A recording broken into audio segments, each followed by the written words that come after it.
introducing Gail Smolinski, the mayor of the village of Roselle and current president, chairperson? What are they? Chairperson of the Metropolitan Mayor's Caucus. Thank you, Peter. Our opposition as municipalities to House Bill 1500 has to do with the loss of our local franchise control. We have had this ability for 50 plus years in our communities. Each one of us have to deal with gas companies, electric, phone companies, and cable companies that came in about 20 years ago. And for all this time, we are the ones who are entrusted to take care of the rights of way in our community. What House Bill 1500 does, we believe, is, first of all, it redlines.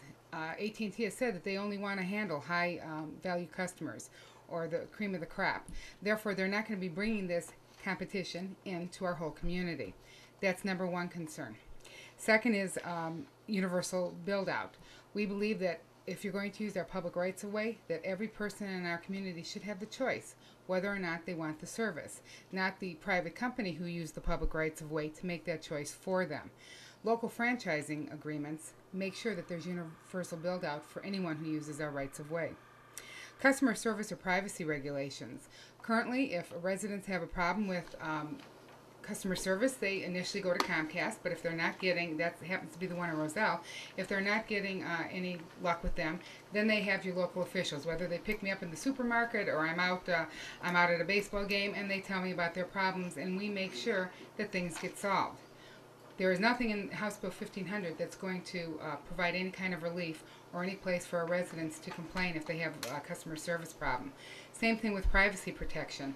This would give a private company the ability to check on your viewing habits as far as TV, phone, and cable and internet, and you have no way to stop them if they want to sell that to marketers. We think that's a real problem. And last is the ability of eminent domain. House Bill 1500 allows a private company to come in and to condemn not only public rights of way, which we are entrusted to by our citizens, but also private property. And we have a concern over that too. We don't believe that anybody should have a right to do that for monetary gain. Municipalities and utility companies have been working together, and we've had a long history of collaboration. Indeed, both Comcast and AT&T currently have lines in our rights of way in our village, and we've worked with them well for the past 50 plus years. In fact, we've not only worked with them, but we've worked with their predecessors through buyouts, mergers, and even changing technology. Roselle has had 4 different cable providers, and those companies have moved from coaxial technology to fiber optics, all within our current local franchise agreements. As a fellow elected official, I speak for the other 272 in our Chicagoland area. We are the keepers of the right of way, and so what am I doing here? My answer to that, I believe, is that you have one very powerful company who wants the existing rules changed for them. And why would the state do that?